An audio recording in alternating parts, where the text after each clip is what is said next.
Okay, hi everybody. Welcome to class this week. And again, it's just kind of like a little bit of a detour from a class that a little more extensive class on the Heart Sutra I'd like to teach over the next couple months or so. And so this one was just on some practical instructions around meditation, which for a lot of my Dharma friends isn't anything new or stuff they don't already know. But let's say you're just watching this video for the first time, you don't know much about meditation, for some little helpful hints that we have here. Just a lot of this comes from LamRim, Chenmo, and Kamala Shila's work. So I'll start here with Heart Sutra, just a way of blessing our practice. Homage to the perfection wisdom, the Blessed Mother. Thus I've heard at one time the Blessed One was dwelling in Rajgir and Mass Vultures Mountain together, great assembly of monks and nuns, and a great assembly of bodhisattvas. That time, Blessed One was absorbed in the concentration of countless aspects of phenomena called profound illumination. That time, also Spirit of Avalokiteshvara, the Bodhisattva, the Great Being, was looking perfectly the practice of profound perfection wisdom, looking perfectly also the five aggregates being empty and air in existence. Then the power of Buddha, Venerable Shariputra, said to Spirit of Avalokiteshvara, the Bodhisattva, the Great Being, how should a son of the lineage train who wishes to engage the practice of profound perfection wisdom? Thus he spoke, and Spirit of Avalokiteshvara, the Bodhisattva, the Great Being, replied to Venerable Shariputra as follows. Shariputra, whatever son or daughter of the lineage wishes to engage in the practice of profound perfection wisdom should look perfectly like this. Subsequently, looking perfectly and correctly also the five aggregates being empty of inherent existence. Form is emptiness, and emptiness is form. Emptiness is none other than form, and form is also none other than emptiness. Likewise, feeling, discrimination, compositional factors, and consciousness are empty. Shariputra, like this, all phenomena are emptiness, having no characteristics. They are not produced and do not cease. They have no defilement, no separation from defilement. They have no decrease and no increase. Therefore, Shariputra, in emptiness, there is no form, no feeling, no discrimination, no compositional factors, and no consciousness. There is no eye, no ear, no nose, no tongue, no body, mentality, no form, no sound, no smell, no taste, no tactile object, no phenomenon. There is no I element, and so forth, up to no mentality element, also up to no element of mental consciousness. There is no ignorance and no exhaustion of ignorance, and so forth, and up to no aging and death, no exhaustion of aging and death. Likewise, there's no suffering, origin, cessation, or path, no exalted awareness, no attainment, also no non-attainment. Therefore, Shariputra, because there's no attainment, bodhisattvas rely on and abide in the perfection of wisdom. Their minds have no obstructions and no fear. Passing utterly beyond perversity, they attain the final nirvana. Also, all Buddhas reside perfectly in the three times, having relied upon the perfection of wisdom, became manifest, complete Buddhas in the state of unsurpassed, perfect, complete enlightenment. Therefore, the mantra of perfection of wisdom, the mantra of great knowledge, the unsurpassed mantra, the equal and unequal mantra, the mantra that thoroughly pacifies all suffering, since it's not false, should be known as the truth. The mantra of perfection of wisdom is proclaimed, Tayanta Om Gada Gada Varagada Var Samgadi Bodhi Soha. Shariputra Bodhisattva, great being, should train the profound perfection of wisdom like this. Then the Blessed One arose to that concentration and said to Spirit of Avalokiteshvara, the Bodhisattva, the great being, that he'd spoken well.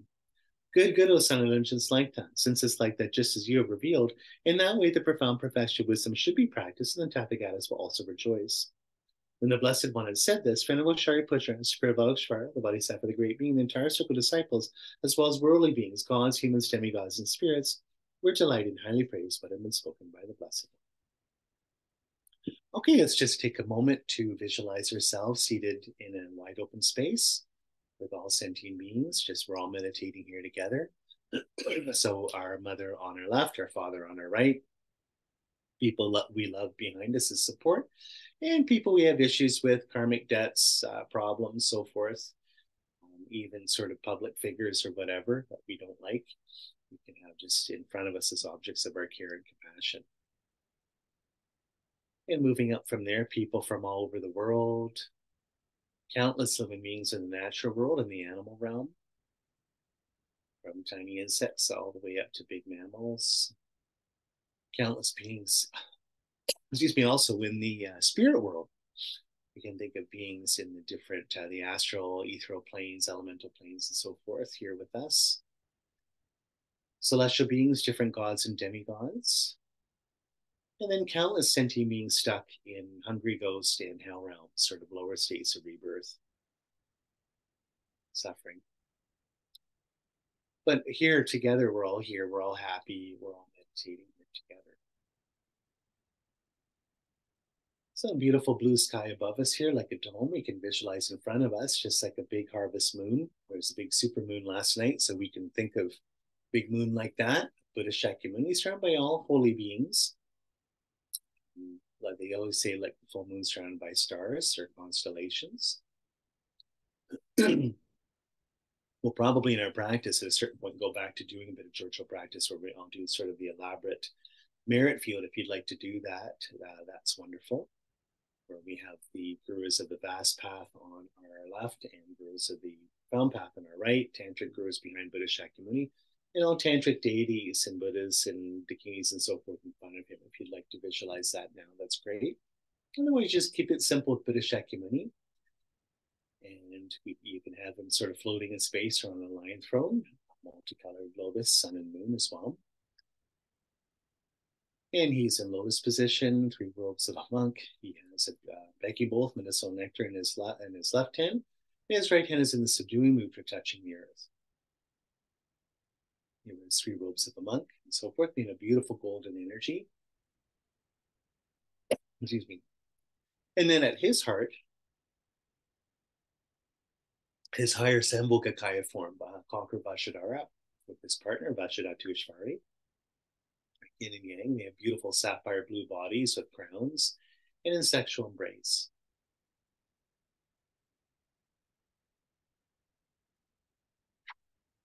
So just recite some prayers here for us, just sort of very, very simple ones. Okay, first of all, taking refuge from our hearts to the 3 jewels. I and all sentient beings into each even enlightenment go for refuge to Buddha Dharma and Sangha. I and all sentient beings into each even enlightenment go for refuge to Buddha Dharma and Sangha. And all sentient beings until we achieve enlightenment go for refuge to Buddha, Dharma, and Sangha. Just setting our intention with these words, through the virtues I collect by giving other perfections, may I become a Buddha for the benefit of all. So generating bodhicitta, making the 6 paramitas and all the wonderful things we do throughout the day, dedicating all of this for the awakening of all sentient beings, and in particular for ourselves, to reach full awakening, to become a Buddha, that we help all sentient beings achieve the same state.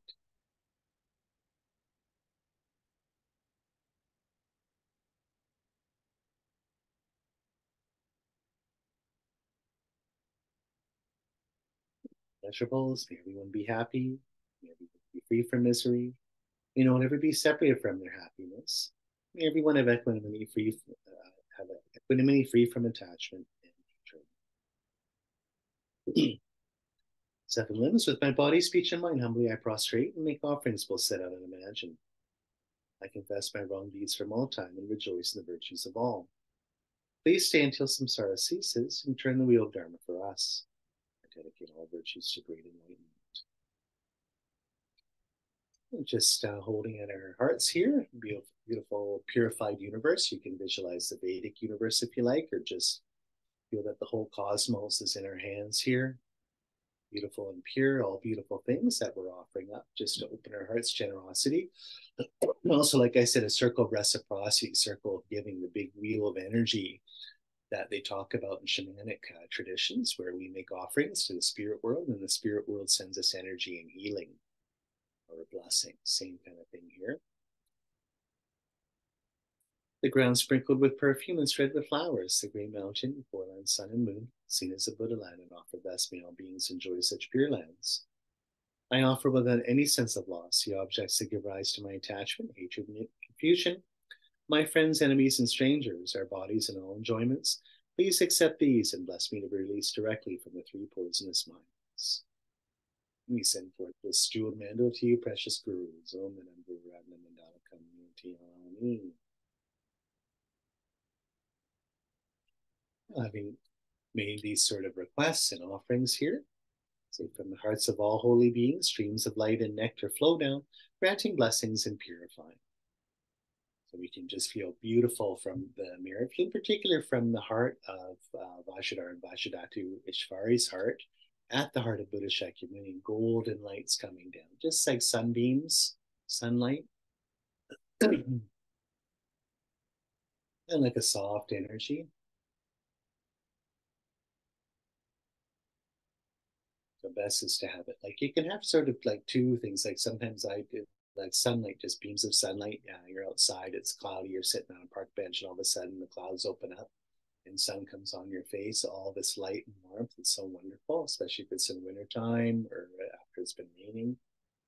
Feel like totally revitalized and reborn. Or just if you're here in Nelson, or I know in Toronto with the snow, wintertime, usually December, you get this beautiful fluffy snow coming down. If you're out at night running errands and it's dark along the street and you have all the snow coming down, floating into you, same kind of thing, this kind of energy coming down to us, opening our hearts.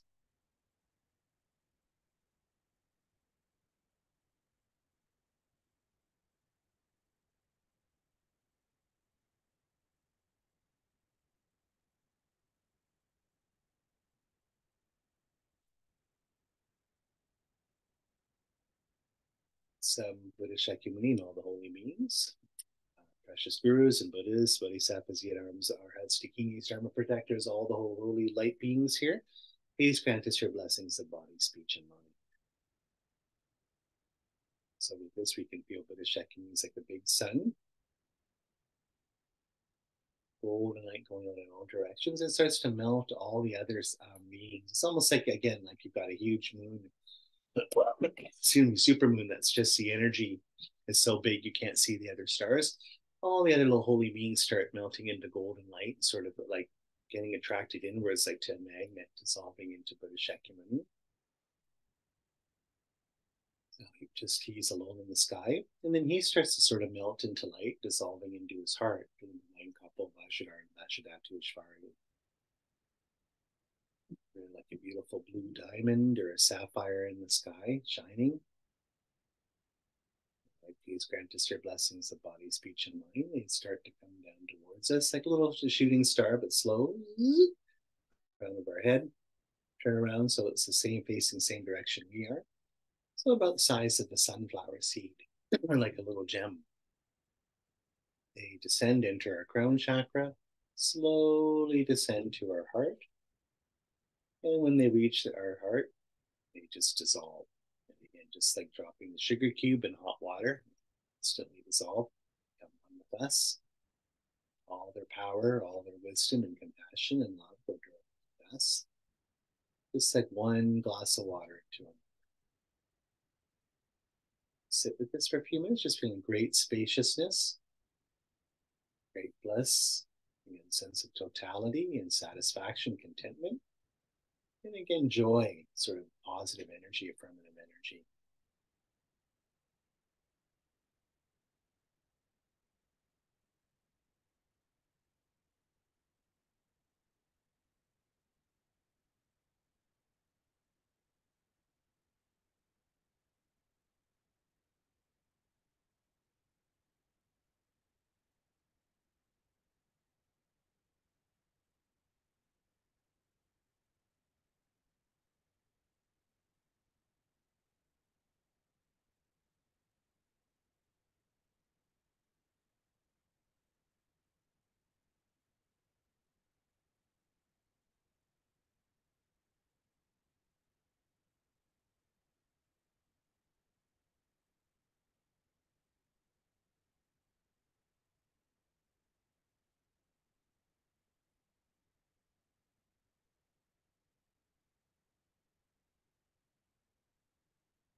Slowly coming on to meditation now.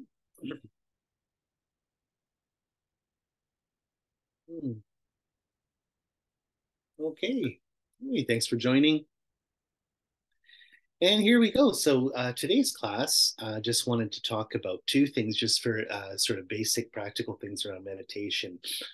One is this is sort of geared towards if you're wanting to do a retreat.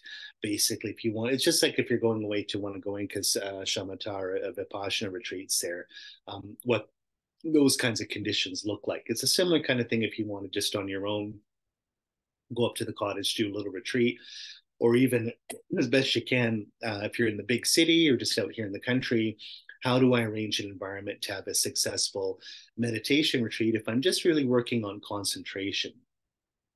So this is, I think it's Six Conditions Environment by Tsongkhapa, his commentary and Asanga's Jewel of the Sutras. This is where this comes from, but you can find similar stuff in LamRim and so forth.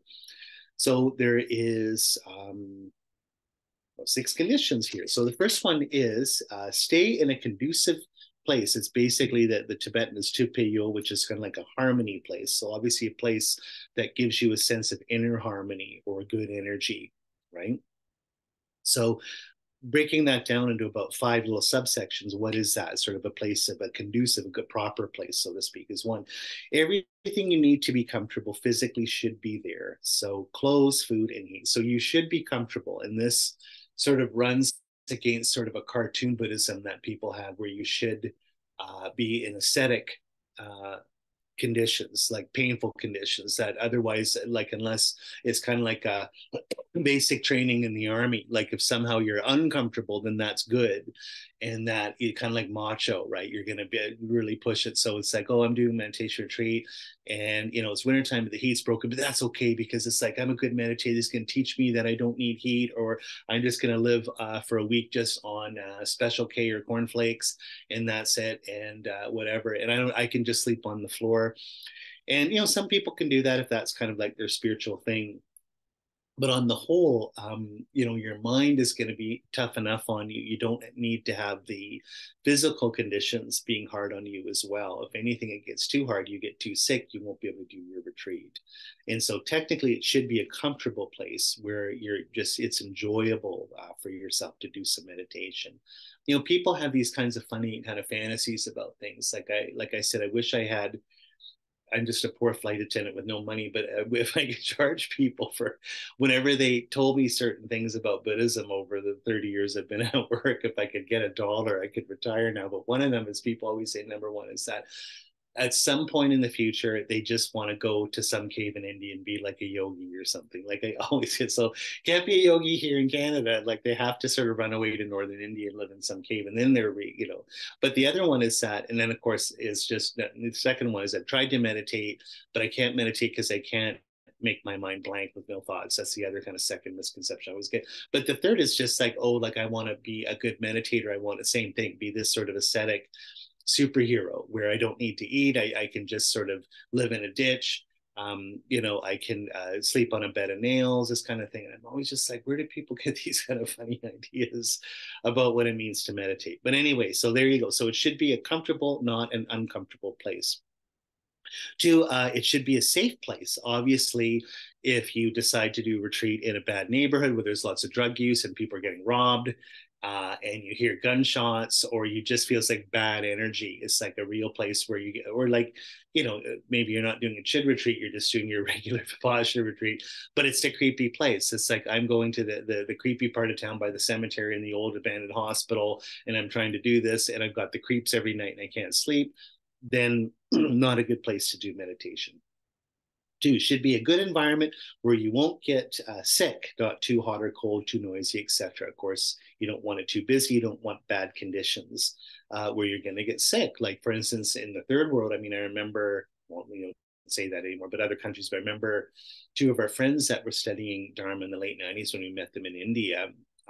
They were, I can't remember where they were staying because we were in just outside of Dharamsala. But I remember they were sick. They both had dysentery. we had all sorts of health problems. And so they had a hard time doing retreat or meditating because they were so sick all the time. You know, it's like you've got diarrhea all day. It's like, how can you sit? Every time I sit down, I have to go to the bathroom, got diarrhea, you know. So you have to be in a place where you're actually healthy, where you can where you don't, the point isn't taking care of your body because you're sick. It's actually being able to have the time to do the meditation. Number 4, the first subsection here is good friends. You should have an assistant or assistants in retreat. So, of course, just like when you go hiking, you have to tell people, oh, I'm going hiking to the top of this mountain. It's very dangerous, full of grizzly bears. So if you don't hear back from me for a few days, come and look for me. Same kind of thing here. Or I'm going swimming by myself in the lake, just so you know if there's a problem going up to the cottage, there's no cell phone service. If you don't hear back from me, come looking for me, this kind of thing. So we want people to know that you can tell a few close Dharma friends that this is what they're doing. And again, if you have an assistant that's particularly long retreat, someone to get your groceries, someone to check up on you. Same thing if you get sick, to bring you medicine, take you to the hospital, whatever it takes. So just some kind of attendant or helper. And final one is having goodness. Not a lot of people around, no noise, don't go outside. So this is like a real traditional shamatha retreat where you're just working on concentration, 9 levels of tranquil abiding. If that's the case where you're watching your breath, like in some traditions, or in this tradition where they get you to meditate on the image in your mind of Buddha Shakyamuni, this is the case where you really want your little cabin to be sealed from outside distractions. So you're not having people coming over for tea, you're not talking to neighbors outside. You're not looking out the window watching birds or just sort of distracting yourself, this kind of thing. Everything has to kind of be like sealed for that specific kind of a retreat. Where you're not distracted, you don't see anything, other creatures, and technically, people, animals, whatever, like watching the squirrel running around during the day just on the deck of your cabin or something like that. You have to be completely undistracted. And again, no books, radio, anything to do. Of course, these are old meditation notes I have from over 20 years ago. Now be the same thing. Really cut down on your internet, in particular social media use. So if you go to meditate on your retreat and half the day you're just on Instagram scrolling, that is not a meditation retreat. That is a distraction retreat. So it's the same thing here. So this kind of solitude, quote unquote, should drive you into your mind. So that's the whole point. A great quote from the Bible, be still and know that I'm God. You can only go sort of get these deeper spiritual states by going inward. In other words, bringing your senses inward, not outward. So the other little note I have here is to be careful not to get what's called lung when you're meditating. So of course we all know about that, especially if you're doing tantric retreats. Lung just means wind or prana. So in Tibet, they call prana or energy lung or wind, because just like wind, you can't see it, but you can feel it, the windy day in your face and on your body. It's called chi in, of course, Chinese, and then prana in Sanskrit, same kind of thing. So this is a basically psychic energy imbalance in your body. Now, of course, symptoms include feeling bloated, anxiety, short, quick breath, lightheadedness, being giddy, silly, not sleeping, this kind of thing. There's actually different dimensions to it. So a lot of times when you're getting lung, it's called, if you do Chinese medicine, kind of like a wood disorder, just with your liver. You can have too many thoughts, where you can't turn your head off, just like too much anxiety, feeling, and like physically it can be, I get it where if I'm pushing too hard, particularly in tantric retreats, you get too much energy in your head. So I get it where you start getting headaches, kind of a woolliness. It's almost like your head's filled with toilet paper or something. Sometimes just because literally the liver, the meridians also attached to your eyeballs, you can get pain in your eyeballs, almost like a migraine. Some people get it where it's constriction around the heart, feel like you're going to have a heart attack. So if you're doing, like, let's say a tantra retreat, mantras, it's grabbing you like that. Sometimes people get, I remember doing a retreat with a friend of mine who will name nameless. here. She came up from the States for a retreat up here, and she had lung during the retreat. It was, it was a tantric retreat, but she had kind of like the Gekker evil spirit, so to speak, of silliness. She was giggling all the time. It just drove me absolutely bonkers during the retreat because she was behind me giggling. So that's one way of getting lung. And then, but usually, unfortunately, when you get lung, you just get really negative. You get really uptight, stressed, angry, frustrated. So you can see if you start having either the negative symptoms of it, physical symptoms, how it can disrupt your meditation and your retreat. I mean, I had a friend of mine, she's in the UK now. She really pushed. Again, these are tantric retreats, so it's all like on a completely different exponential scale. But she actually had like a heart attack from pushing too hard on. It was actually Chenmo entire retreat, I remember, and she had to be hospitalized in the Burnaby Hospital. And typical thing, because of psychic energy, she comes in, she's fine. They do all the tests. What are you talking about? You have a heart attack. And she's like, I'm having a heart attack. So, oh, it's a stress attack. It's all in your head. Well, I guess in some ways, in kind of a cartoon or kind of vulgar way, they were right, because it is psychic energy they couldn't see. But she told me she thought she was going to die. It was that bad. And I was like, oh, okay, well, what did you do? And she's like, well, she did, like, she just pushed way, way, way too hard. And of course, you start getting the symptoms. And what happens is people keep pushing.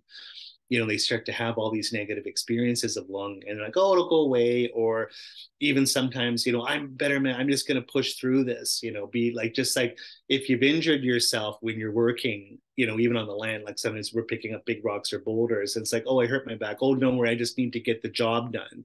Then I'll stop. And it's like picking up 3 more boulders. And it's like, you really, really hurt yourself. It's the same thing with lung. And the problem is, once you get it really bad, you have to break the retreat. You can't not have it. Like, you can't stop. It's like running down a hill. Like, you can't, the energy gets into a loop and you can't stop it. So the big cure for this, a lot of times, I'm not going to talk about cures on a tantric level because I don't want to give anybody the wrong idea, but those who are here in class today know what I'm talking about. But generally, it's to have a high protein diet. So even if you're going vegan in your retreat or vegetarian, you have to have a lot of protein. Generally, if you're just doing a lot of starches or sugars, this kind of stuff, especially if you're just having anxiety issues in retreat, and it's like you keep eating candy or sugar, where it's just like, oh my God, all my demons, my distractions, my mind's so negative. Okay, another chocolate bar, give me energy to sit. You can start, like, in terms of your diet, tending things towards getting lung or a chi imbalancing in your subtle body. Okay, so good, grounded, stick to your ribs kind of food, whatever that is, depending on your diet and stuff. And it says, if you don't sleep for 2 nights at all, quit the retreat and contact your Lama. Okay, so basically, if you stop sleeping, your lung is so bad that you're either super crazy or negative, or you just sit down and thoughts are like this, or worse, I've had it where you just can't sleep. You're just like this. And it's like, okay, then you have to take your foot off the accelerator pedal and just start downshifting. And this is where you take a break. And Rinpoche always gives the example that when he was getting lung in retreat and stuff, his teacher, Gesa Wang, will say, okay, him and a few other tokus, you guys can go watch a Bollywood movie or take the day off and go to, this is in India in the early 60s or whatever.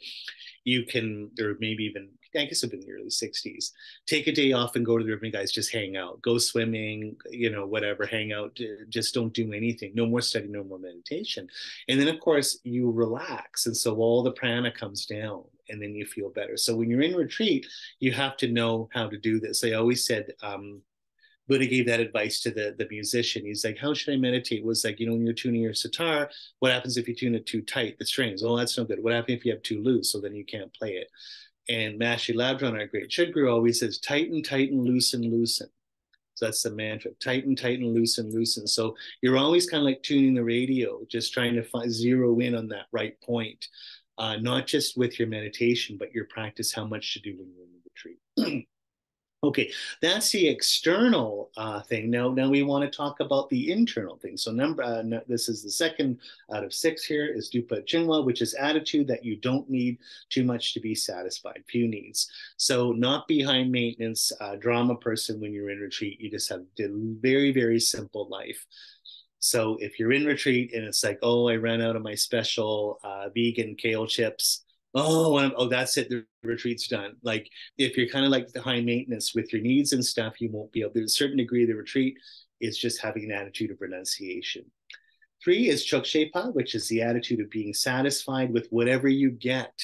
So things break down, there's problems, even your meditation isn't going well. You have to be like a good stoic, which is amor fati, love of fate, where it's just like, I'm good. Whatever happens, may it be so. I'm just accepting things the way that I'm trying hard. But if anything bad's happening, let's say I'm at the cottage and a bunch of yahoos are on their jet ski on the lake going, we used to have this up in Northern Ontario, like a bug around a light all day. It's driving me crazy in my meditation sessions. This is my karma. It's the way it is. I'm just going to bring this into the practice. So just once you go into meditation retreat here, let go of everything, be satisfied. Don't think you need something more or different to have a good retreat. So that's a good thing. Last two is Joe Mingpang, which is activities, many give them up, which is give up doing a lot of things, do only the minimum necessary. So don't overdo it.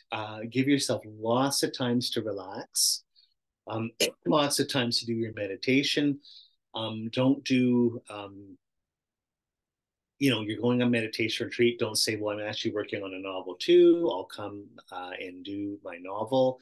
Or I had to do bring some stuff I had to get finished before work.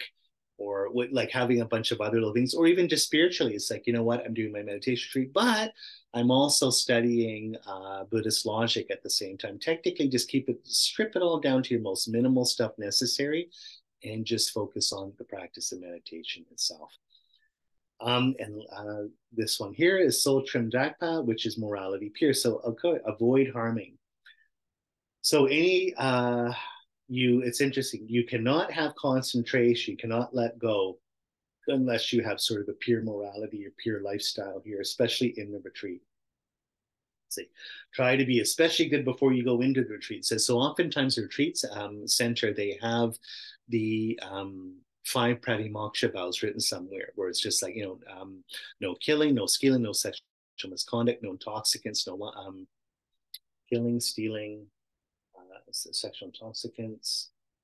Yeah, I guess lying, right? And no intoxicants. So that's in your retreat in the space. So during your retreat, obviously, you have to observe by this. As we know with the 3 higher trainings, pure moral discipline of observing your vows is the basis for shamatha or concentration, tranquil abiding, which is the basis for your meditation, emptiness or vipassana. So that's sort of the basis of the Hinayana Theravada paths or our intermediate scope of LamRim.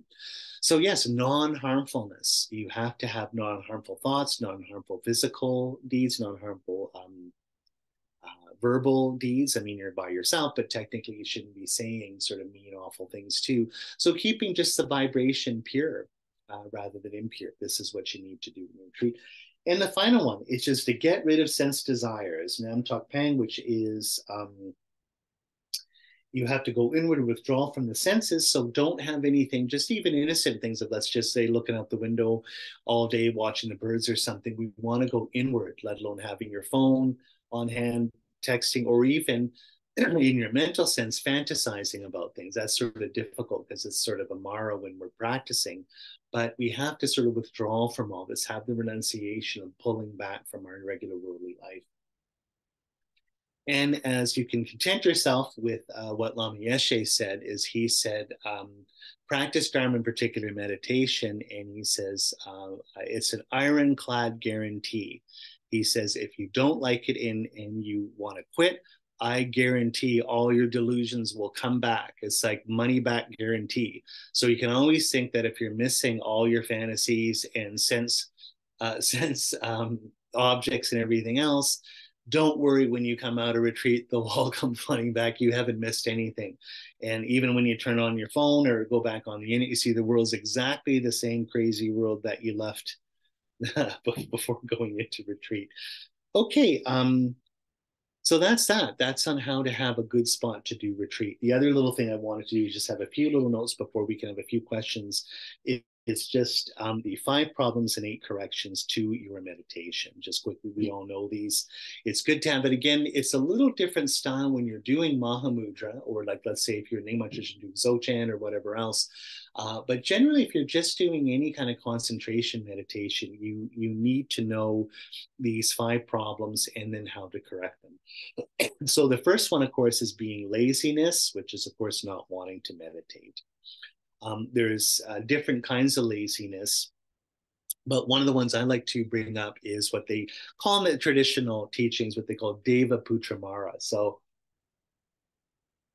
it's kind of like they say, so I think they sometimes they even some even a little more narrow-minded Buddhist people say, oh, it's a specific kind of Hindu deity that doesn't like you meditating or whatever. But whatever you want to say, it's just the idea on a sort of figurative level is that there's sort of this deity, some kind of different sort of God in some sort of different dimension or something, doesn't like people meditating for whatever reason. It's particular God's hang up.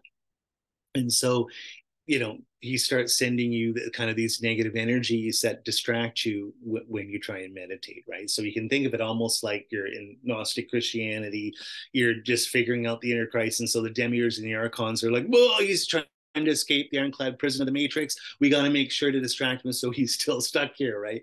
It's the same kind of thing. Devaputra Mara, which we all know, is that when you go to meditate, there's like a klesha attack. There's some kind of big disruption, a delusion that tries to derail you. So in other words, you sit down, and the moment you sit down, you're like, okay, wow, Sunday morning, I love my meditation. I sit down in the morning, and then it's like, oh, I'm just so tired. I'm just yawning. I can't focus. And you're trying for 15 minutes, like, oh, okay, I can't do this today. I'll do it next Sunday. So you get up, or same thing, you sit down, it's like, oh, I got a headache. Oh, why have I got, oh my God, it feels like a migraine's coming on. I'm getting a glassy head and kind of like an aura, or it's like you sit down, it's like, oh, I'm getting anxiety, like, and then it's just like, okay, well, you know what? I'll take a break today. I'll come back at it tomorrow. But it's Deva Putra, because when you get up, go to the kitchen, make yourself a coffee, sit down on your phone, you feel fine. It's like, well, wait a minute, I was so tired. Now I feel fine. Or it's like I had a headache, the headache's gone. So that's when it's kind of like the Deva Putra Mara. So now these things legitimately happen, and sometimes you really do get an obstacle like that.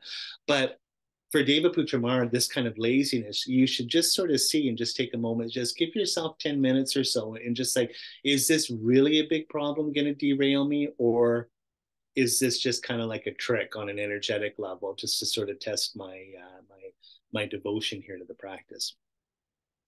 So different antidotes for this laziness, of course, is faith, having admiration for your good qualities, for the Dharma, knowing sort of pragmatically what the Dharma will give you as a medicine compared to not doing it. It's also wanting the good qualities you get with the Dharma, wanting the benefits you're going to get from having a good meditation, shamatha. So they're sort of just applying an effort, just like, okay, I'm going to do this. Even this, if I'm being lazy, I'm just going to, just like going to the gym. Most people I know never want to go to the gym. Some people do, but it's just kind of like, or go for a jog in the morning. It's raining, it's cold, but you know what? I got to do it because I've got a bad heart. The doctor told me to. I'm going to get out there and do this. Yoga class, don't want to do it. I'm going to do it. Just that kind of effort of having sort of a discipline. And the last one is a practice ease, which is to relax a little bit. So sometimes we're lazy because it's actually psychoanalytically a reaction where you're feeling pressured, where you don't want to do it because you're putting too much pressure on yourself. So it's a way of trying to get away from that pressure. So if you relax and just sort of take it down to a minimal thing and just relax with your practice, say, okay, let me just try, no pressure.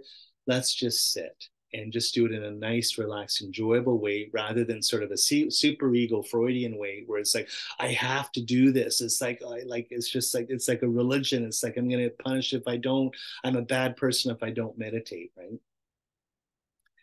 Okay, so that's the one obstacle. Another one is Dannak Jepa, which is where you're forgetting the instruction, or you've got sort of like a distracted mind, or sort of a sinking mind this way, and you keep forgetting your object of meditation. You keep dropping it. You don't know what it is. You just have sort of a woolly idea of the instructions of how to do the meditation and so forth. So this can be a big problem. So like, just like, let's say, even if you're just meditating on an image of Buddha in your mind, what is that object? Like, how do I, like, I have to get clear on all these things, and I have to return to that and sort of hold it. That's sort of the very first of 9 levels of tranquil binding. So the problem of meditation is this: if I never really get that right, just like if you're meditating on emptiness, like sometimes you meet people, oh, meditating, well, what are you meditating? Well, I don't really even know what emptiness is. It's like, okay, well, you don't know what emptiness is, what are you meditating on?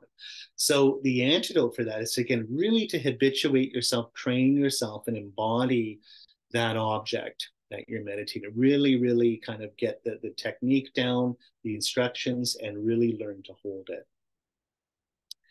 And the other ones here, just finishing up, of course, mental dullness and agitation. We talked about this over and over again, which is, of course, having either the coarse or subtle versions of either being distracted. So either distraction where you're not even meditating, you're just thinking of whatever fantasies, planning, worrying about something. Or the more subtle version of that, which I always get, is you get a split screen. I don't know if you remember, I'm dating myself, of course.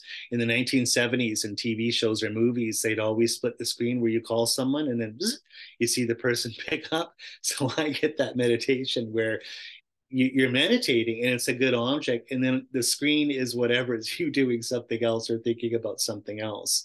I have it, I hate it, drives me berserk, is where I have soundtracks where I'm meditating and I have a music going underneath it, kind of like the playlist on Spotify where it's just like running, and you're just like, oh, that's technically subtle excitement, right?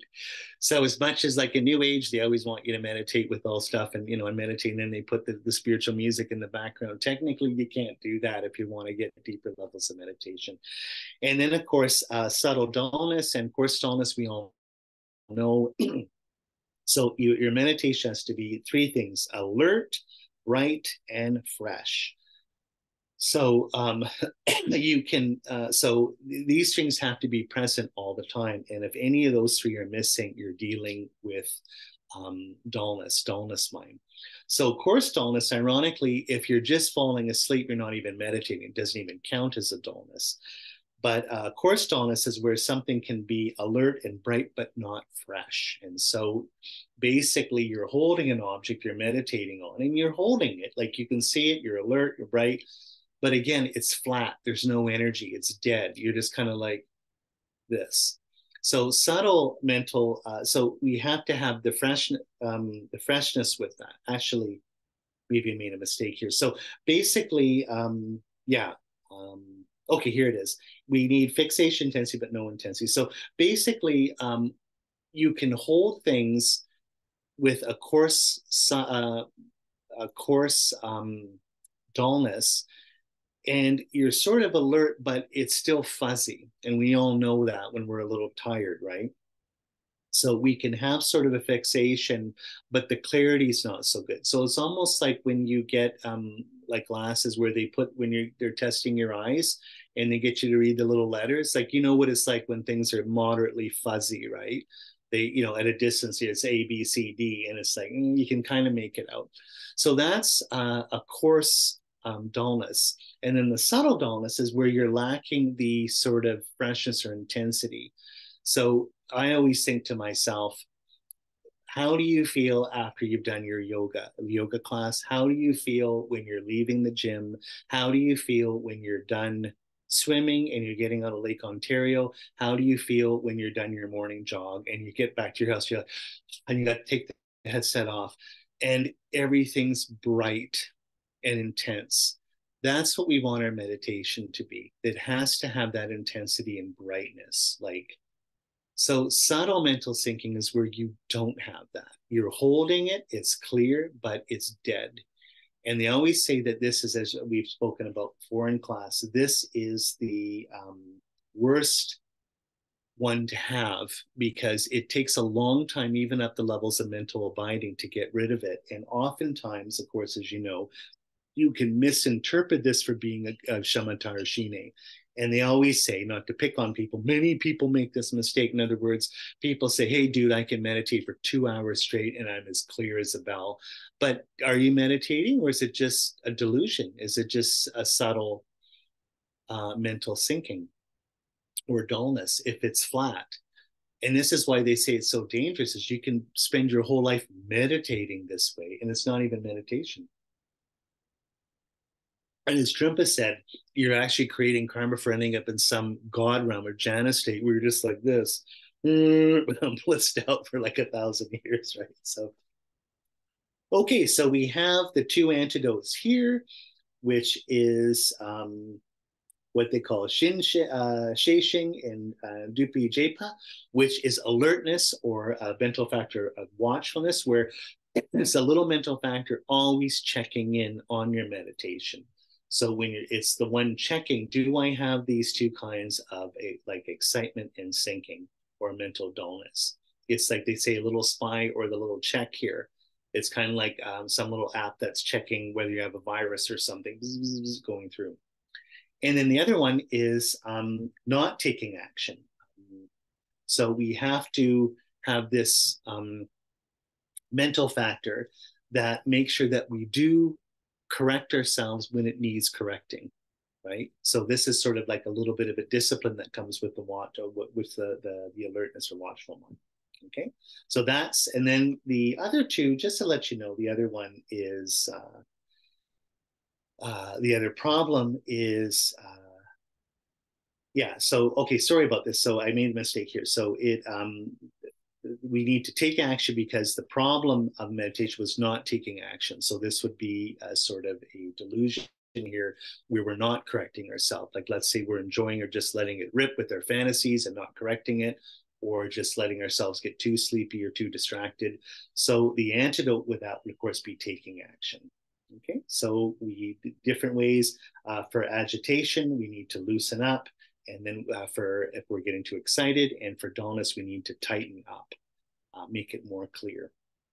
And then the last one is the fifth problem is taking action when it's not necessary. So the antidote would be to leave it alone. And they always say that this is actually the, when you get very good at meditation, they even say sort of the final levels of tranquil abiding, the obstacle is that you keep overcorrecting. You don't need to correct, but you do. And so that ends up disrupting your meditation. So you have to learn to just sort of let it go and sit, rest. So the example I give for that is my dad was one of these guys, because he had autism like me, where he'd always overdo everything, and then you wreck it. So we'd be working on something, he's trying to fix his tractor, and it's like getting the screws. It's like, okay, Dad, they're tight. Yeah, okay, great. I'm gonna no, don't. It looks great. And he's like, yeah. And then walking. He's like, you know what?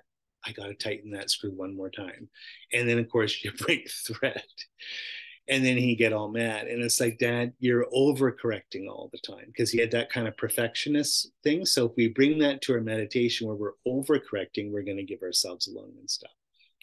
So that's that. There you go. And it's a lot of information, I know, but good practical information for meditating. Any questions, little comments or something before we finish up? I know, like, just some people here, you guys are meditators, you know all this stuff already, but it's always good to be reminded, in particular, of the kind of obstacles to meditation. I think it's good to know. So, any comment or anything? You guys good?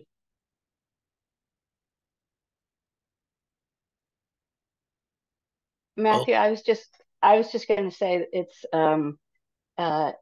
helpful to have a reminder that sometimes it's just very simple things that make the difference. And I appreciate the review, because I know that, you're referencing doing tantric retreats, that what I find is that I end up overcomplicating things. I think it's a big thing I need to do.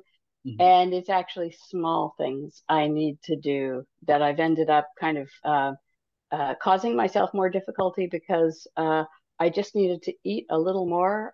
I just needed to make sure that I had a little more water.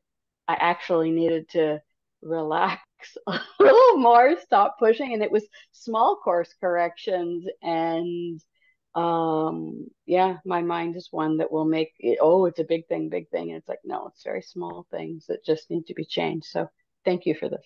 Perfect. And that's excellent. Very, very good. Like, basically, when we're doing this for the tantric people here, we're doing retreats. We are tantric people, but technically we're in the tantric stream, but we're sutra people. Like, we're articling. We're in our residency. We're like, we just got out of med school, and we show up and we're like in the trauma center of Toronto Western. We're like, coming in, yeah, I'm a doctor now and stuff like that. And they stick you on this, you're like, so it's just like, you always have to keep bringing it back to basics. And all those, like I say, like, most of the problems I always have in retreat or in my daily life, they're LamRim problems. I'm always looking at it on this really tantric level, where it's like, oh my God, just the subtle problems and winds, and oh my God, check this chakra. Maybe it's these spirits and just whatever. Am I getting these psychic messages from Dakinis? And it's like, no, I'm just distracted on like a Shine level. Like, they're just like whatever. They're just like basic LamRim problems. So you have to keep always bringing it back to bases, and even having this kind of humility with your practice. And I know people, friends of mine, good tantric people, sometimes they'll go and do Goenka's retreat, or they'll go do some kind of Shine retreat, or go to Thailand and sit with basic stuff. And they're like, wow, this is so awesome. Like, I didn't know how much I sucked. Like, for Vipassana, like, this helped me so much, just doing the basic stuff all over again. And so I think it's nice to have that, where you can keep coming back, studying, and showing up with the new kids kind of in class, the beginner stuff, and keep going back and deepening your practice, which is good. So thank you, Maureen. I think that's really true. So anything else, or are we good? Well, yeah. Well, very technical question, Matthew. I've got hearing problems, and I was unable to activate the closed captioning on my side. Okay. Can you do it on your side? I'll take a look for next time. Absolutely, sure. Yeah, for next time. I have to listen to you again, because I started understanding about 2/3 after the beginning. Okay, sorry about that. I'll listen again tomorrow. Yeah. So if you could, usually I can do it on my side, and today it was not possible. So if you can make it a habit, it'd be wonderful. Absolutely, I will look for that. I will look for that. Thank you. Decided, despite all this time, I am an amateur, as you can tell, just with all of this stuff. So I will definitely make it as good. Okay, thank you. Super. Thank you very much. No I'll worries. listen to you again tomorrow. So, okay, we good here? Thank you to everybody. All the best to everybody. Thank you. Thank you. Thank you. You're welcome. Let's just take a moment to dedicate then. So, by the blessings of all holy beings, the truth of karma, the power of pure spirit intention, may all of our dharma wishes be fulfilled. Okay, thank you. Let me just press stop here, and we'll see you next time.